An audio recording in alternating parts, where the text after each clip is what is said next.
So, here we go. It's the Cop-Out Podcast.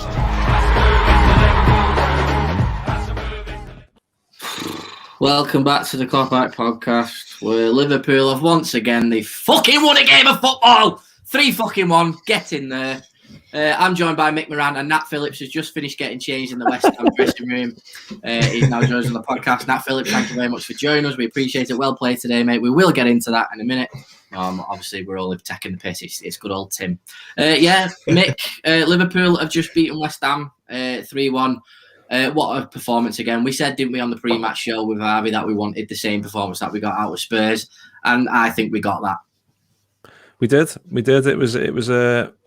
It was a slow burner. I mean, obviously we didn't score our first till 57 minutes, but the passing and the movement and the creativity was all there. Obviously, when you miss a Mane, that's a huge miss, and the fact that we had a Reed, thought he'd done okay.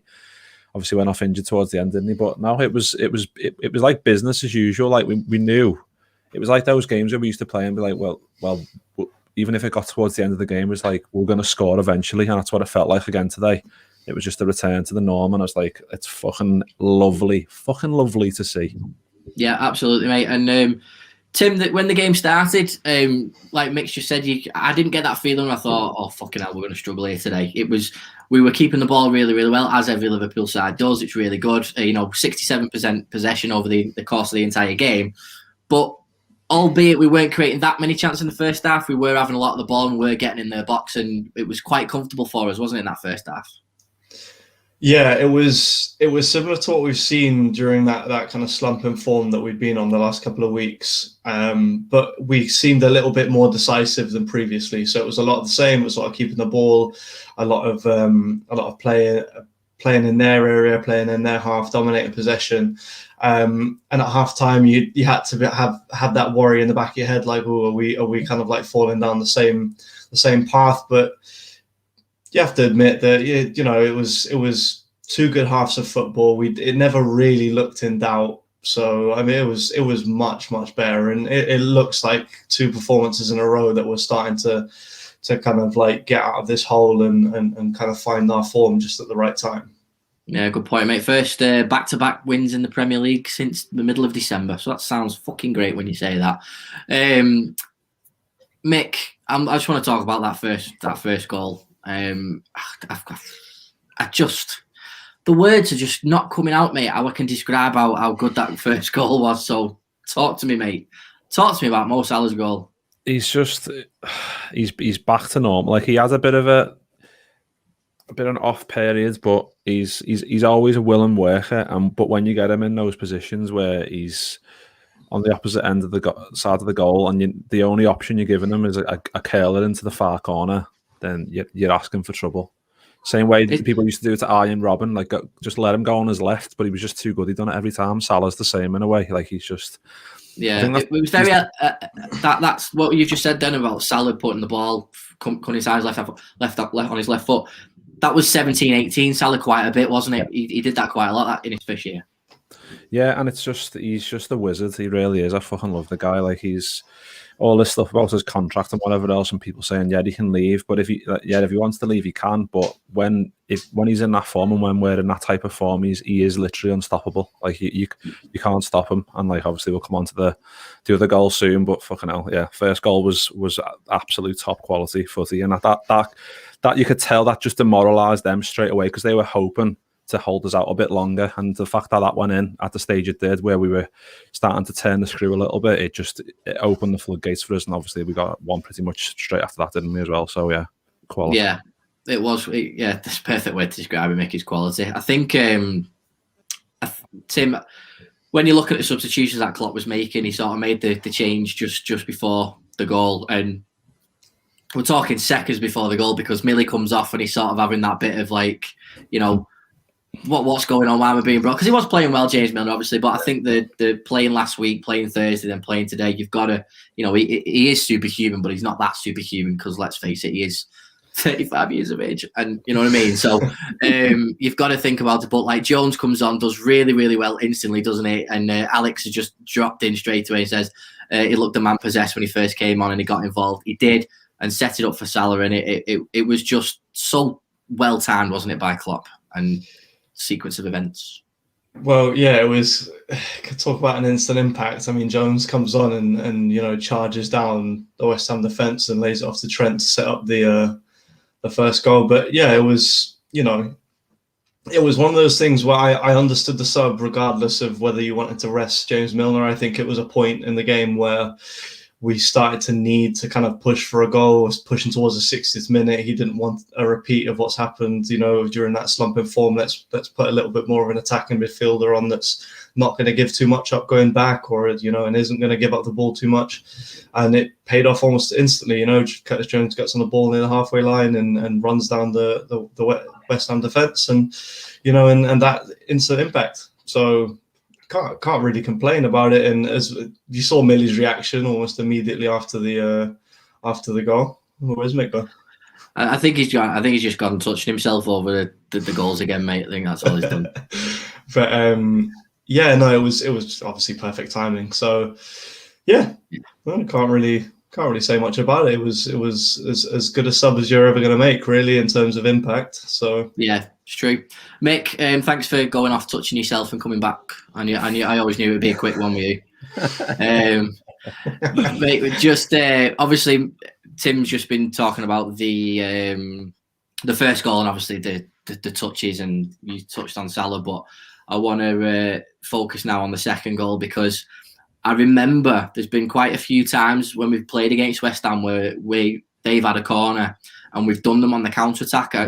Memories flock to the Luminous kit that we had a few years back, and then the orange kit as well. We've done one for there, and then the white one as well. Last year is sort of a thing that maybe they forgot, or Klopp remembers that we do really, really well. And obviously the second goal came from a counter-attack. You've got the ball. You could hear Hendo screaming, saying, go, go, go. Yeah. Trent plays a phenomenal fucking pass to Shaqiri. Shaqiri knows where Mo is. He takes his first touch to play the ball in. And it was like watching Enrique and Luis Suarez from 2012-13, wasn't it? What a fucking touch. Top. Oh, it was just unbelievable. Like, I think from their point of view, they do pin a lot of the hopes on set pieces, don't they? So they've got to throw everyone forward because they're the best in the league for it. They're the best in the league for it. Or the first and everything, aren't they, on all set pieces and goals from it and whatever else. So they've got to pin the hopes on that because they've got fucking massive fellas. So they're throwing everyone forward.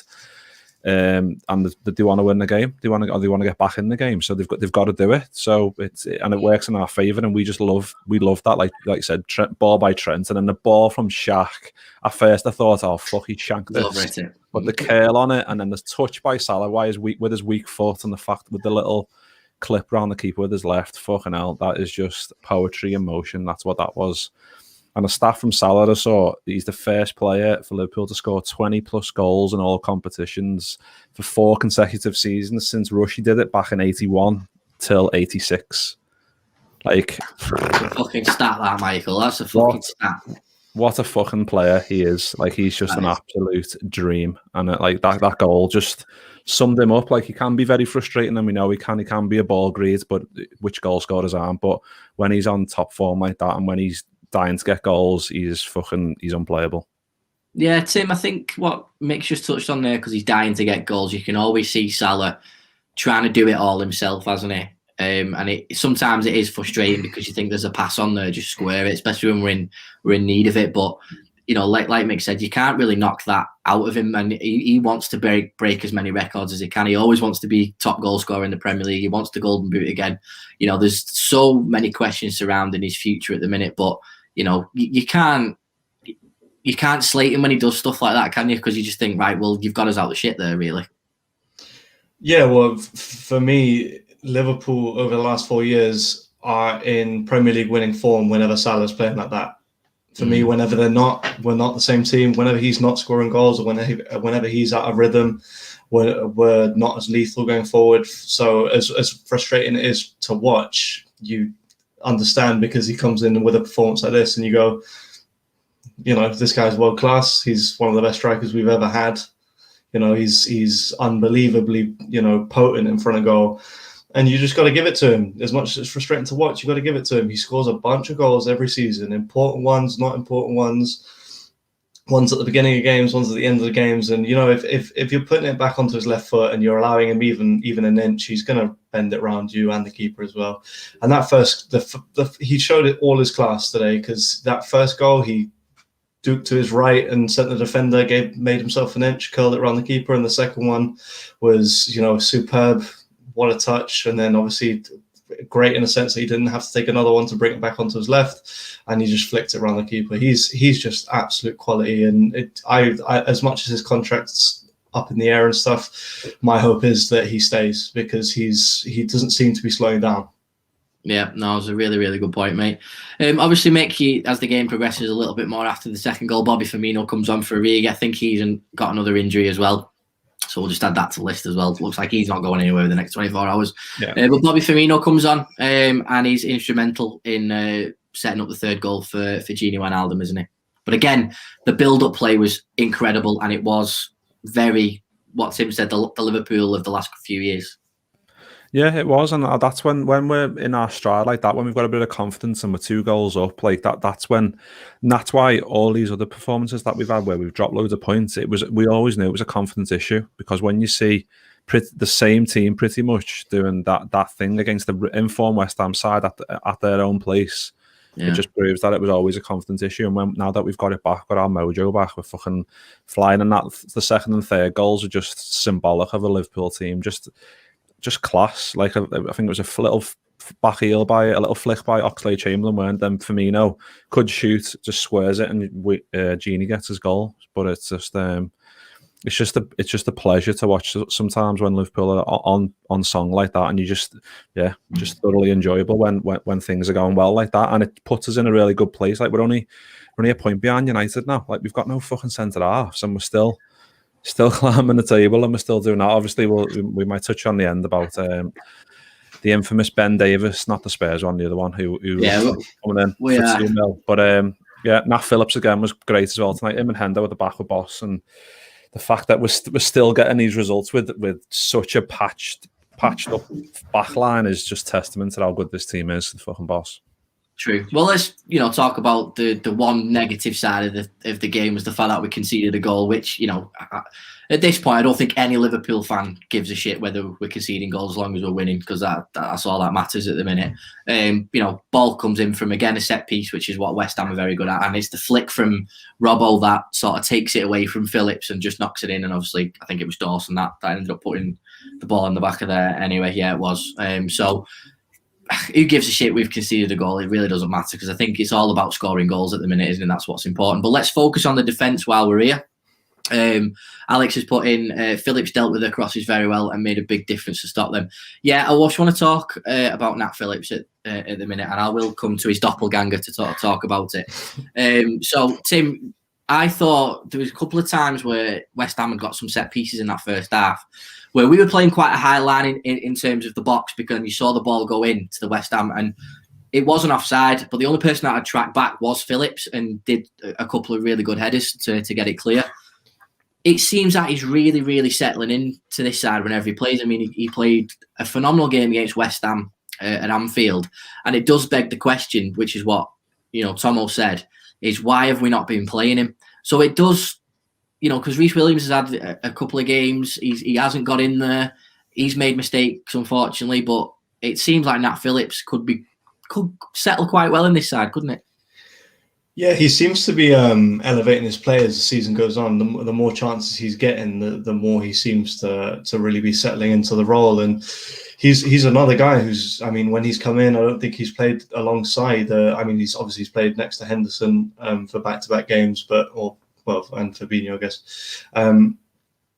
But he's another guy who, probably would do actually very, very well in this side with a bit of a consistent partnership.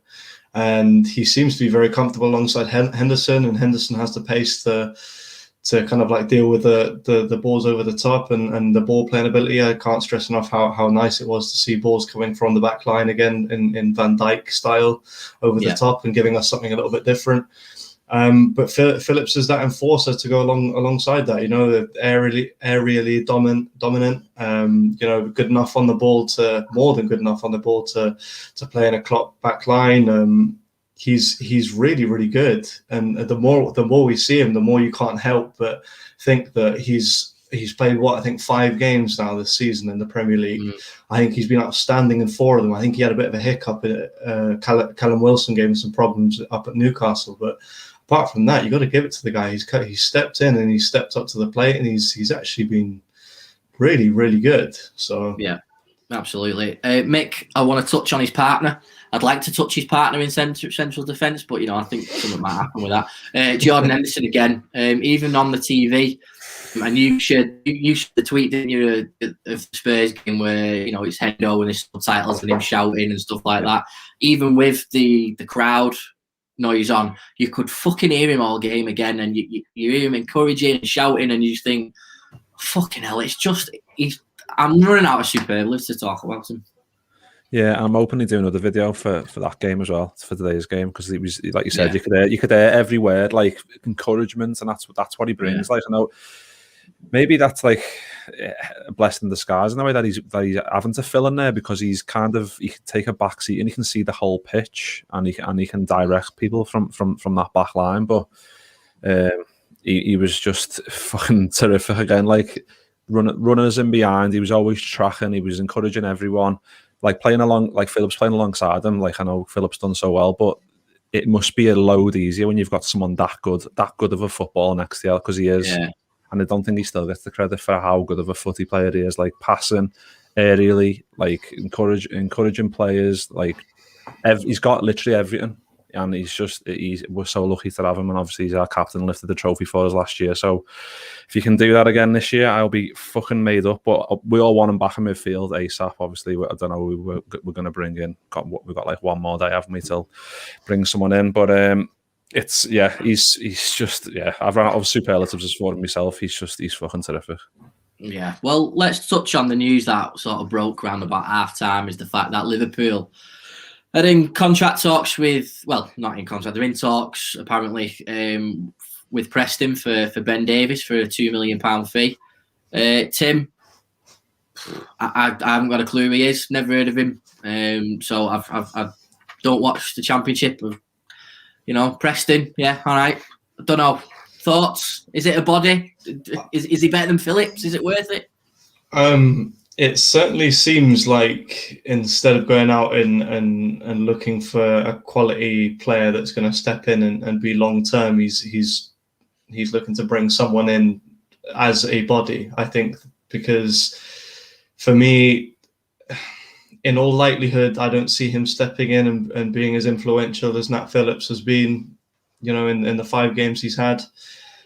And if he is, all the better. I might be sat here talking shit right now, but because I've not really seen anything of him or heard of him or anything. But it's hit or miss really when you're coming up from the Championship. You never know really how players are going to react to playing in the Premier League, and it's enough. Point.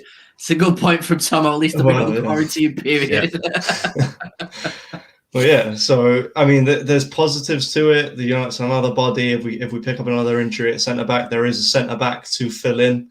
I would have liked to have seen us bring in someone with a little bit more of kind of top end league, high end league, experience rather than someone from the Championship. But then again, at the same time, I think we've been really good at the back. So as long as it's not affecting our forward play, you can't really see it having a massive effect going back like it was today. Like as we were really good at the back, we gave up a goal that was, that's a goal that happens. If it didn't get deflected, Nat Phillips would have cleared it. And I think Oxlade-Chamberlain was the one who didn't mark the run, and I think he was looking at it going on. Nat's going to get his head on the end of this and stopped. But then again, if we're going to be scoring 3 goals a game, that's not going to happen 3 times a game or 4 times a game. So we're not going to be dropping points. So for me, I think he's bringing in more of a body than anything else. I hope I'm wrong. Fingers crossed Ben Davies steps in and is as good as Virgil van Dijk, because why not? But hey, it's at least we're making moves. Yeah, well, exactly. And Alex has just said, realistically, the guy's just an option, not likely to play unless we get a further injury. Probably a good point. Mick, how are you feeling about the Ben Davies opportunity? Are you the same? It's just a body?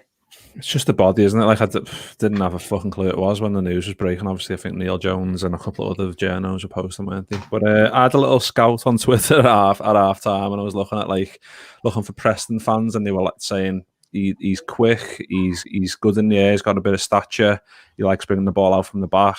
There was it's like all the fucking generic fucking tick boxes of a centre back, innit? Yeah, and another one saying like they're surprised he hasn't been picked up by another Premier League club earlier because he's really rated highly. But I don't know, like it's $2 million. He's out of contract in June, so that's why we're getting him for a lot cheaper than we normally would. But yeah, it's another body in there. Like, if Nat Phillips wants to keep playing like that for the rest of the season, fucking be me guest, mate. But it's another person in there. It gives a bit of competition. Obviously, we don't know how long Matip's out for yet. I don't know. I imagine Klopp's getting asked that at this very second. But we don't know what's going on with that. Fabinho should be back for Man City, shouldn't he? James Pearce said. So that's good. So we've got options in there, and he comes in and makes another option. And it's just someone, if Matip gets injured again or Fabinho does, we can have someone else in there and have another option. That's all it is. And for $2 million, it's win-win, because you're bringing in a player, you're giving them an opportunity from the Championship. Yeah, it's worth a punt, exactly like Gavin says there. It's basically $2 million is absolutely zero in the current climate. And if he comes in and is shit, then it doesn't matter. If he comes in and is really good and can be a really good squad player, then sound, because he's left. I think he's left-sided as well because he's a left footer, so that helps the balance a little bit as well on that side. So I like him already. If he's left-footed, I like him already. Yeah, apparently so. But yeah, I think it's a good point that you make there, Mick. And when I was looking at his sort of appearances, he's played, quite consistently for Preston. So the Championship is obviously a big drop in terms of level and all that sort of stuff, but it is a very physical league at the end of the day. Sometimes it can be more physical than the Premier League. So he has got that sort of roughness about him. Based on that, I'm not basing that on the fact that I've watched him play, because I've never seen him play for Preston. So, but if he can come up and do a job for us, then like you both said, then why the fuck not? It really doesn't matter, does it? At the end of the day, we need bodies to fill those gaps, and anything to put Henderson or Fabinho back in the midfield to give us that extra edge going forward. I mean, I know it looks like we've got our mojo back a little bit anyway, touch wood, but that would be amazing. And the motivation and the sort of belief that the team has at the minute. I mean, Gav's just said the exact same thing. At least he's going to be coming into a team that's winning. Would have made it so much harder, and he would not turn the corner recently. That's absolutely true. The last thing you'd want is for Ben Davies, if he is going to sign, to come to us when we're on that losing streak and go, oh, for fuck's sake, I'm going to be coming to Liverpool now while they're fucking losing. They're desperate for centre-half, and if I can't perform, they're going to jump on me. Whereas at the minute, we're quite settled with the 12th different fucking partnership in 21 games. You know what I mean? So yeah, it takes Reece Williams out of the. Sorry, Jay. It takes Reece Williams out of the firing line as well a little bit, because he's came in and he's done well, hasn't he? But like, I think this Ben Davies is like 25, I think, something like that. So he's a bit more experienced. If he's not going to let stupid mistakes like ruin him, and it's not fair on Reece Williams to bring him in, 19-year-old kid, and expect him to be fucking Virgil van Dijk 2.0. It's just not going to happen. And the more we play him in difficult games and he has bad games, the more it's going to hinder his progression ultimately for the rest of his career. And we want to encourage that. We want to nurture that, because he could be really good. So bringing in this player takes the pressure off him. He can come on in games where we don't need to win, or obviously we don't need to win, but you know what I mean. With games where when the games are won, or if it's, I don't know, where last 10 minutes he can come on and he can get some minutes via that route, rather than playing fucking and starting games where we're against Man United in the FA Cup and we're like, oh, we need to win this, and there's pressures on him. So even that as well, just to take the pressure off him is good. No, it's a really, really good point, mate.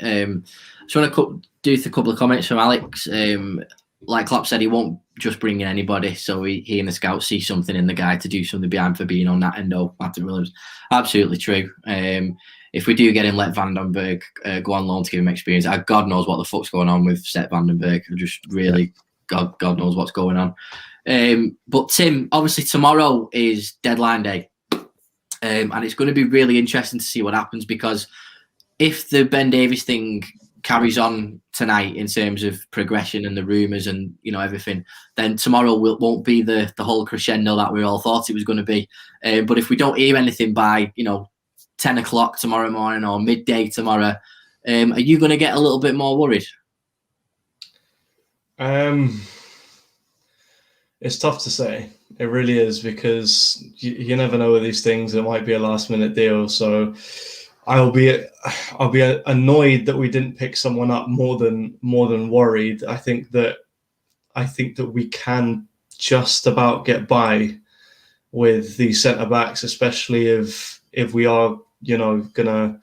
I mean, the rumor is that Matip's injury isn't as serious as it was first appeared to be.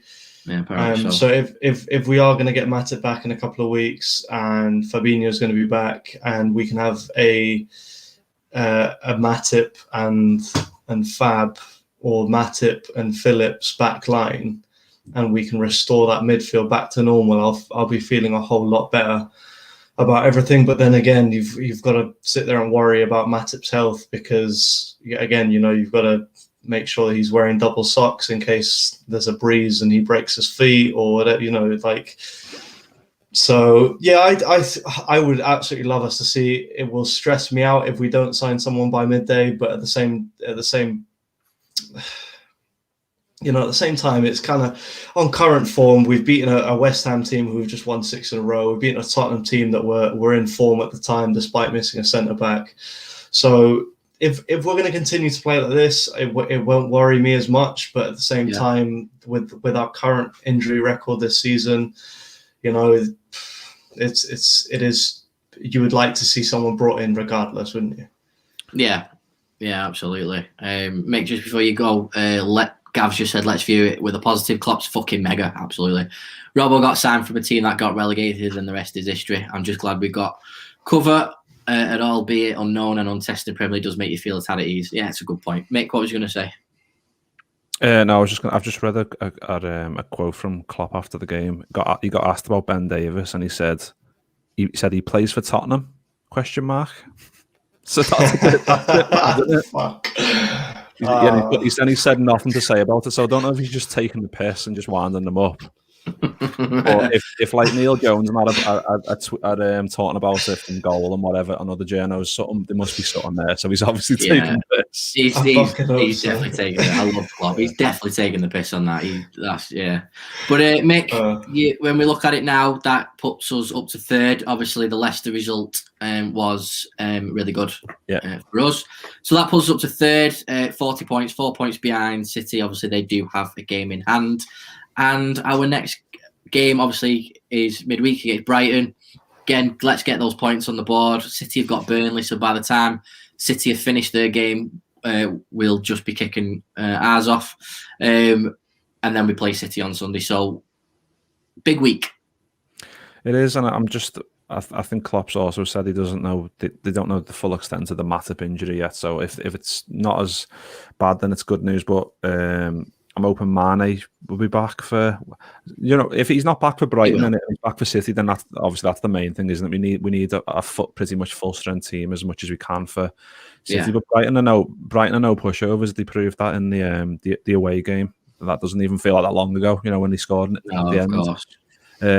But we're at home for that one, so it's gonna be a difficult one. But we need to try and get these players back for City, and that's gonna be. I think Guy Neville said it, as much as I hate the fella. He said like that's gonna be the true test of where Liverpool are, and obviously with all the injuries we've got, it's not quite the same Liverpool team. But we proved in the last 2 games that we're starting to get back into the rhythm again. So and coming up against the City team, like they are amazing. Let's be honest. Like they've got no De Bruyne and they're still just pushing teams aside. So it's going to be I can't wait for it. I can't wait for that game, because if we end up winning that game, like the complexion of the whole league just completely changes, and like it's an open race again, because you're thinking City are just going to run away with it at the moment because they've got that game in hand. But if we end up turning them over, then it's game on.